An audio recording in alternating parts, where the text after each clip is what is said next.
Today we're talking about more small and independent presses that offer subscription programs so that their readers can really dive deep into a particular publisher's catalog, either annually or seasonally. If you missed my last video, go check it out. There are 10 other really great publishers who offer subscription programs that I list in that video. But to summarize, these are subscription programs where you get a book in the mail, much like some of the widely known subscription programs like Book of the Month Club, but instead of getting a book from a range of publishers who are usually large corporate publishers, you're getting books from one particular publisher. And because so many smaller publishers have these subscription programs, you can really pick and choose from a wide range of publishers based on your own reading preferences and style and interests. There's something out there for everybody. Also, these make really great gifts, and they're a wonderful way to both explore and support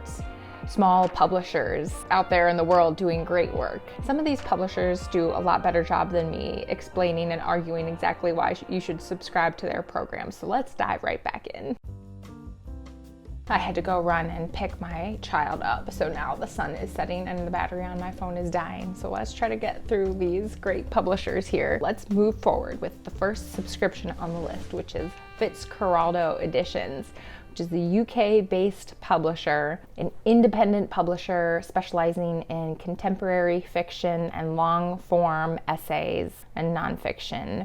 They were founded in 2014, I believe. Yes, 2014. And they say they focus on ambitious, imaginative, and innovative writing, both in translation and originally in English as well. They publish 12 books a year, I believe half in fiction, half in essay, and they have their iconic covers. They're very simple, striking blue cover with white font for their fiction and white covers with blue font for their essays. You can choose to subscribe either to their fiction series or to their essay series or to both.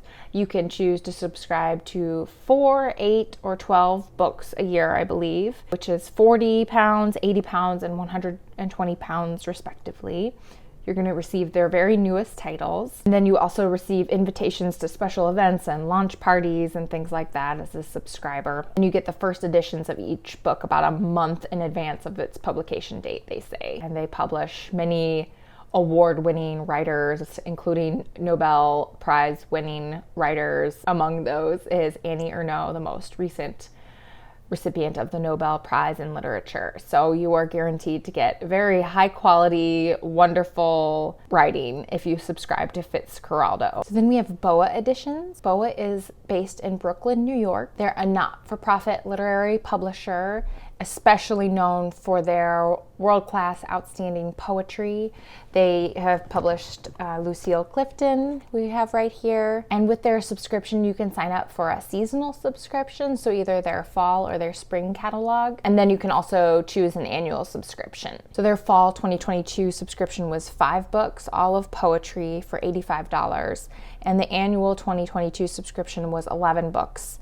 Again, all of poetry, and was $120. You receive a full packet of all the titles, I believe, so you receive all the books at once, it sounds like, in the current season, and you get a note from BOA about why they chose those books to publish that year for the current season, and about how much they love the books and why they love those particular books. And they say that occasional goodies from the publisher or potentially the author of some of the books is sometimes included in the packet as well, so something to look forward to. And the 2022 season included the poetry collection called Your Emergency Contact Has Experienced an Emergency by Chen Chen, which was a book I've mentioned before here, which I haven't purchased yet, but it's one that I've been so interested in. It sounds particularly amazing and has the most incredible title as well. So back to the UK, we have Cipher Press, and they are an independent publisher of queer fiction. And according to their website, they say, our aim is to amplify queer voices and to champion LGBTQIA+ writers in the UK and beyond. And they say, we want to publish authors who are creating a new literary canon by disrupting existing narratives and retelling them in new ways. We're an entirely queer-owned and run operation because we want the publishing industry to be more inclusive at every level. So their subscription, you receive every book they publish that year. So for 2022, that was 5 books. You get in addition to the print book, you get a free ebook of each book also. You get all of their merch. They say on their website you receive all our merch. So any swag that they have for the publisher, you receive as a subscriber, as well as invitation to launches and other events. And it's £65 if you're in the UK and £85 if you're overseas. And one book I saw, the booktuber Books and Bow review recently was Nettleback by Nat Reeve. It's described as subversive and playful. Nettleback is a neo-Victorian queer farce that follows a runaway heiress and an organization of crime-fighting misfits as they struggle with the misdeeds besieging a rural English town.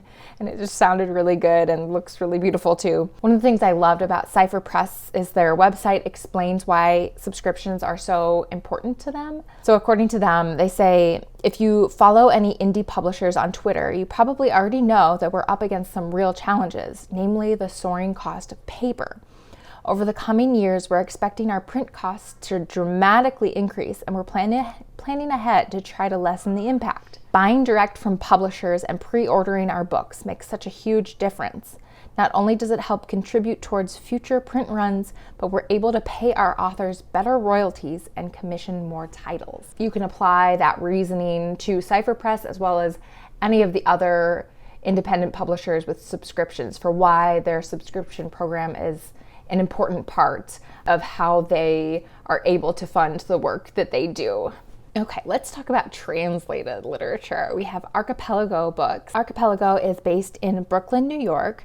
They're a nonprofit press devoted to contemporary and classic world literature. They produce excellent translations of classic and contemporary literature. And they say on their website, in our first 18 years, we've brought out close to 200 books from more than 35 languages.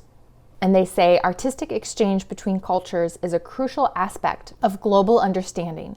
Literature can act as a catalyst to dissolve stereotypes and to reveal a common humanity between people of different nationalities, cultures, and backgrounds. Archipelago is always striving to find visionary international writers whom American readers might not otherwise encounter. We hope our translations will increase cross-pollination between readers, writers, thinkers, and educators across borders. So they have really beautiful editions. They all kind of have a similar look and feel to them. So if you're a collector who likes a shelf full of books that looks like a collection, you might want to check them out. Their annual membership is $15 a month or $150 a year. You receive each new title, roughly 1 book a month, usually before they hit bookstores. And then you also get a 25% discount at the Archipelago Bookstore, so you can stock up on some of their backlist as well. Recently, one of their books was listed as a finalist for the National Book Award for Translated Literature. It was called Kibogo by Scholastique Mukasonga, translated from French by Marc Polizzotti, and it recounts in 4 sections, 4 interwoven parts, the clash between Rwandans and missionaries and colonizers. And it spans several generations, I believe, explores this clash kind of between ancient Rwandan beliefs and the missionaries' determination to replace those beliefs with European Christianity. And it sounds really fantastic. And then I also just wanted to list some of the languages of the original languages of the books just in their most recent fall-spring catalog. So this is just from their most recent catalog. They have books that were originally written in Norwegian, French, Galician, Turkish, Kurdish, Korean, Hungarian, and Spanish. So another great name in international literature is Restless Books, also based in Brooklyn, New York. They started in 2013 as a digital publisher only, but all of international literature. And they've since expanded into both print and digital and across several imprints. They have what they call the New Immigrant Writing Prize, and it's for debut literary works by first-generation immigrants, first-generation resident of any country. They publish contemporary fiction and nonfiction, as well as children's books. And they have a classics series of these beautifully packaged and illustrated classics like Middlemarch, Frankenstein, Don Quixote, Passing, and a lot more. And it's really cool. Definitely check out their classics line. But their subscription program is 6 books a year for $10 a month. So you receive new books from Restless as soon as they're published. And often, as is the case with so many of these, you receive the book before it is even published. The 2022 club included an amazing array of writers and countries and cultures represented. So just listen to these authors and their books. So we have Blood Red by Gabriela Ponce, a celebrated Ecuadorian author, but this is her English language debut. And it sounds like this book is like a stream of consciousness, fragmentary work that centers on a radical exploration of the female body. Sounds very experimental and interesting. It was translated by Sarah Booker. We also have Pina by Titao Pugh, an award-winning Tahitian author. Down Home Meal for These Difficult Times, a story collection by Meron Hadero, an Ethiopian-American author. We also have The Murders of Moiseville, The Rise and Fall of the Jerusalem of South America, which is by a well-known Argentine journalist named Javier Sine. And then we also have Concerning My Daughter, a novel by Kim Hae-jin, a prize-winning Korean author, and this is the author's debut novel. But please, somebody take us out of Brooklyn for a minute. Just for a minute, let's get away from Brooklyn and head to Dallas, Texas for Deep Vellum, which is a publisher based in Dallas. It was founded in 2013. It's a nonprofit publishing house and literary arts organization. And it's named after a historical district in Dallas called Deep Ellum, I believe. Vellum is, of course, the thick parchment used to print like high quality books. And so they named the press Deep Vellum. With their subscription, they for $12.95 a month, you get 1 book per month. It's a brand new book published by one of their imprints, which they have several. And you also receive a discount code for books from their catalog as well, which is very cool. They have a lot of work in translation as well, like so many of these smaller presses do. They're publishing amazing work in translation. Coming out in January is a novel called To the Lake by Jana Wagner, and it's translated by Maria Wiltshire, and it's inspired by a true story of a virulent flu epidemic sweeping through Moscow, and it's the story of this family who decides to try to escape this epidemic by heading up to a remote lake, and kind of disasters start piling up from there, which sounds very interesting. They also have a book called The Book of Eve by Carmen Bulosa, coming out in March 2023. And in this book, Eve of the Bible decides to share her version of the story of Genesis, which sounds just amazing right there. And Carmen Bulosa is one of Mexico's leading novelists, poets, and playwrights. And it's translated by Samantha Schnee. I don't know if those 2 books are included in the subscription, but they sound amazing. I have a particular fondness for publishers that aren't based in New York or even like the East Coast or, in any of the like places that we think of as particular hubs for a lot of publishing houses. I think that even if a publisher is publishing books from all around the world, they're still probably, at least for now, the publisher is still headquartered or located in one particular place, and so necessarily that place will inform their perspective. So I think it's just really important that for the literary ecosystem that publishers are located all over the place, and so we're getting perspectives from all over. So we get the widest possible range of voices and perspectives. But back to Brooklyn. Nightboat Books is named after the idea of a night boat maneuvering through darkness, through unseen waters. The night boat is trying to navigate through changing currents and weather, always immersed in forces beyond itself. And Nightboat Books is a nonprofit organization that, as they say on their website, seeks to develop audiences for writers whose work resists convention and transcends boundaries. And so the name of their publishing venture, Nightboat Books, to them evokes this idea of the creative process, and particularly, they say, in the generative stages, when the writer is a navigator, a listener, a seeker of truths original to one's individual course and vision. And Nightboat Books says that if the writer is this vehicle and kind of a guide and the terrain all at once, then the goal of the publisher, the goal of Nightboat Books, is to shed enough light so that the writer and the reader can find one another. Annual subscribers to Nightboat Books will receive their entire catalog for the year at a 25% discount.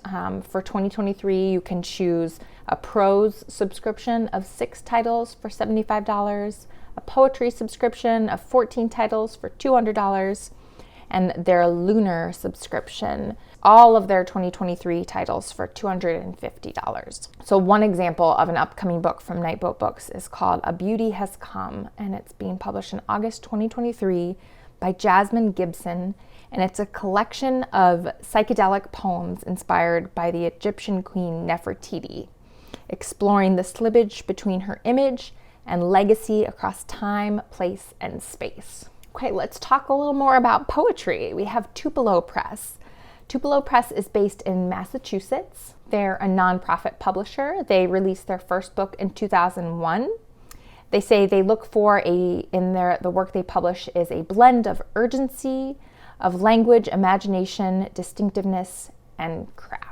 They're particularly well known for the high production quality of their books. They're really beautifully crafted editions. Their 2022 subscription program was 10 books for $90, so you receive a year of poetry over 50% off the retail price, which is a huge deal. One of the things I loved about Tupelo was the way they described their subscription, the importance of their subscription program on their website. They say, these subscriptions function like community-supported agriculture, CSA programs, which are memberships many organic farms are now offering to strengthen their relationships with customers and to stabilize their finances. Because we actually belong to a farm CSA, this particularly spoke to me. They say, we ask our subscribers to give us money in advance during our production process, and in return, we'll send you books which will wing their way directly to you over the course of the year. So that's a great case, very practical case for why subscriptions are important. They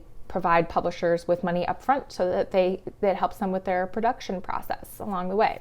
An example from their 2021 program is a collection of poems called Bed by Elizabeth Metzger, and this one sounded so fascinating, and its cover is so striking that I've seen it several times, and it just makes me think I should buy it. And many of the poems in Bed were actually written over an extended period of bed rest. And the book is described as examining how life's interruptions, like illness or new motherhood, loss or lust, can lead us to intimate revelations with others and with ourselves. We spend much of our lives in bed. It is a border, a boundary, a haven, and a trap. And the poems in Bed confront and question the very limits of body and mind. That sounded very unique to me and really interesting. Similarly, and maybe even more elaborately, Seven Stories Press provides a really lengthy and wonderful rationale for why you should subscribe to their annual membership program on their website. Seven Stories Press's tagline is works of radical imagination, and they're based in both New York and the UK, I think. They were founded in 1995 by Dan Simon and originally named for the 7 authors who started out with him in his first publishing venture, which he started in the 80s, and I forget what he called it, but they were so important to him that when he started Seven Stories Press, he named that new publishing venture after those original 7 writers who supported him and said that they would join him in this new publishing venture. So they're well known for publishing in the realm of human rights, social justice, as well as award-winning American fiction, literature and translation, and poetry and children's books too. They have a lot of well-known authors that they have published and continue to publish, including Octavia E. Butler, Annie Ernaux, Nelson Algren, Vasilis Vasilikos, and many more.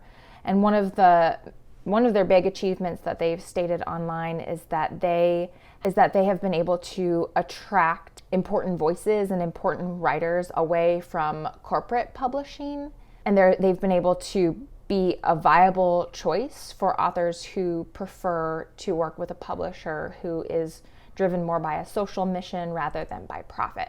And the 7 Stories Book Club has 3 tiers. They have their Samizdat tier, which is $7 a month or $77 a year, which is 4 ebooks a month. Their Fellow Travelers tier is $14 a month and $154 a year, and you get 1 print book a month and the 4 ebooks a month. And the Paysan level is $25 a month or $275 a year, and you get 2 print books in a month plus the 4 ebooks. And all of their tiers, you get a discount on their on any books you buy on their web store.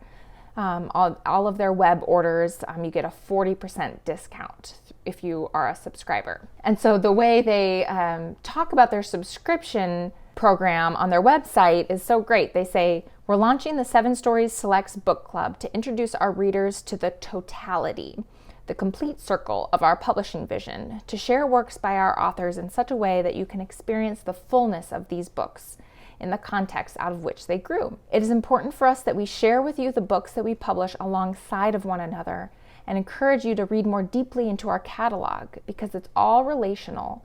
It all adds up to a testament to the human spirit and the radical imagination." So they talk about reading deeply into their catalog to have that experience of reading in context. Relating these books to one another might have a bigger impact on you as a reader than just reading one book alone from a publisher. And I just think that's so cool to think about.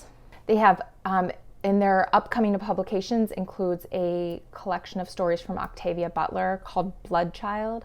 And it includes award-winning short fiction from Octavia Butler, as well as, I believe, previously unpublished fiction. So that is very cool. Then we have Transit Books, which is based in Oakland, California, and they have a curated list of 6 to 8 titles per year. And they publish literary fiction, narrative nonfiction, and essays. And they were founded in 2015.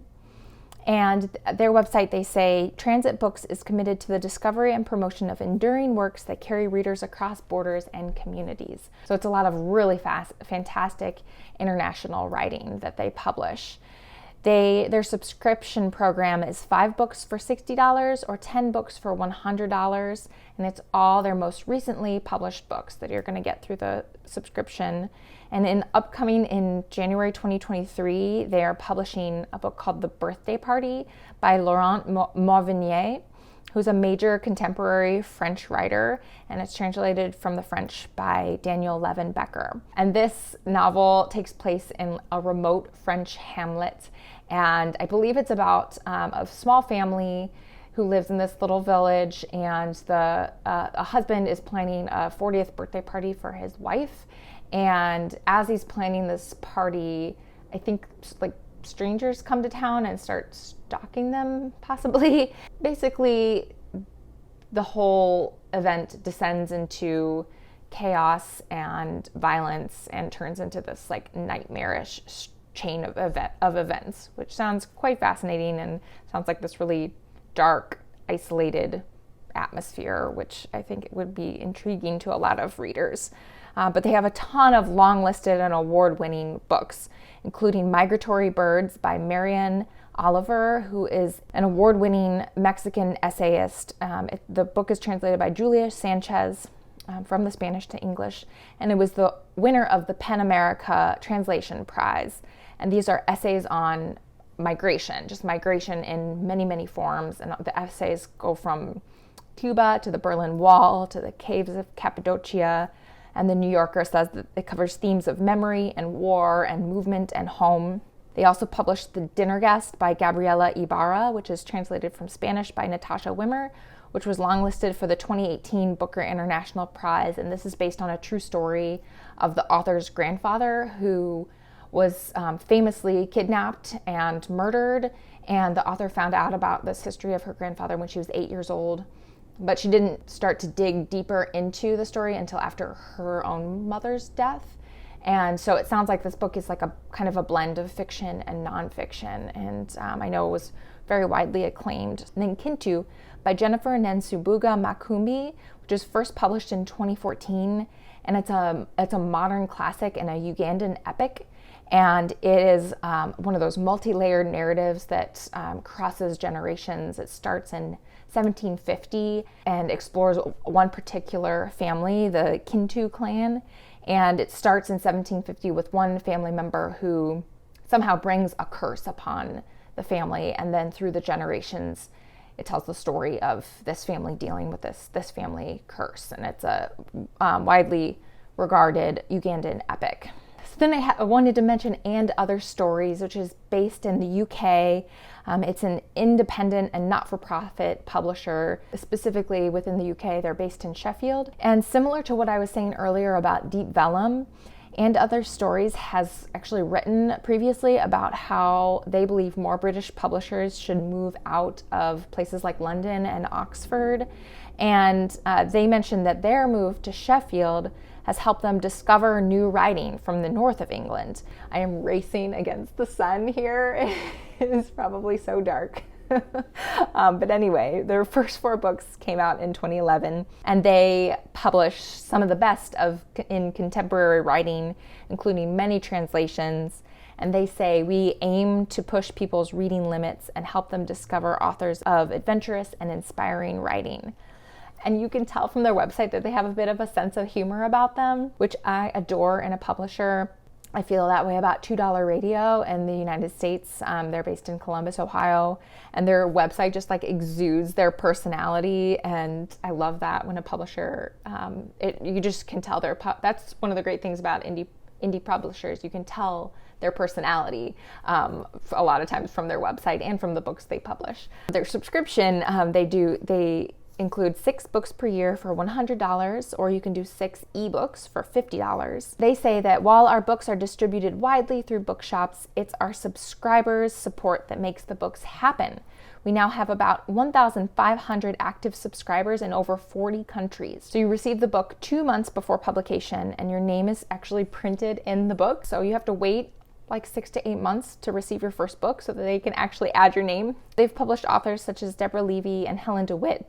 And then finally, I want to mention the Republic of Consciousness Prize.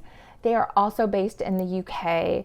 And this is for those of you who don't want to commit to a subscription from one particular press. There are options out there for receiving a subscription of multiple, throughout the year, multiple independent press books mailed right to your door. And one of those is through the Republic of Consciousness Prize, which is not a publisher, it is a prize. And I was founded in 2017. And the Republic of Consciousness Prize supports, promotes, and celebrates small presses in the UK and Ireland. Unlike a lot of other literary awards, the prize doesn't go to the author, it goes to the publisher. The award recognizes the best fiction, specifically fiction, by small presses. And to qualify for the prize, you have to publish 12 or fewer titles a year and must be wholly independent of any other commercial financial entity. So you got to be a really small publisher in order to qualify for the prize. Republic of Consciousness believes that without small presses, fiction of the very highest literary merit, especially more like experimental and innovative writing, would really struggle to find a home with a publisher. And then as readers, our choices would be really impoverished. As the Republic of Consciousness points out on their website, a lot of small presses struggle to even break even since they don't have that like revenue coming in from really high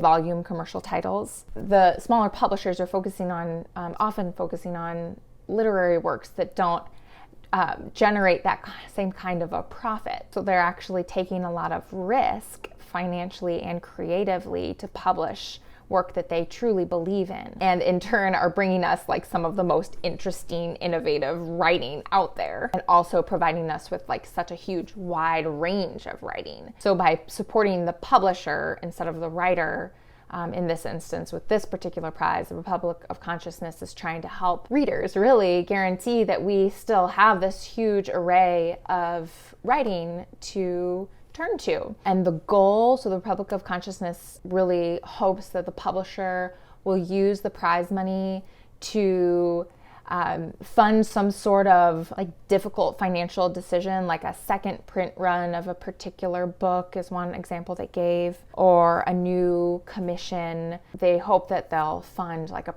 particular project or challenge. And the 2022 winner was Tilted Axis, publisher Tilted Axis, and the book that won the prize was Happy Stories Mostly by Norman Erickson Masuribu, translated by Tiffany Tsao. All of that is to say that Republic of Consciousness has a monthly book club. They call it the Book of the Month Club, and the subscription dollars that come in from the Book of the Month Club actually help fund the prize. So it sounds like almost all of the money coming in from subscribers actually goes directly to the prize winners. And so they say on their website, our subscribers are the center of the Republic of Consciousness reading community and a crucial part of our funding the prize and its work. And the books that are included in the subscription are actually generously donated by different small presses every month. By doing this, they provide a really eclectic, high-quality list and a great taste of what the small press scene in the UK and Ireland is producing. And all of the books are newly published, sometimes ahead of publication. Through your subscription, you get invited to a monthly Zoom book group, invitations to events, and added bonuses from time to time. And all the proceeds, like I said, go to the prize pot for their annual prize. So your payment goes directly to the shortlisted and winning small presses, which is really cool. And so the prizes, the subscription is £14 a month or $35 a month. And they send you a monthly small press book. You can also choose 6 books a year for £7 a month or 4 books a year for £5 a month.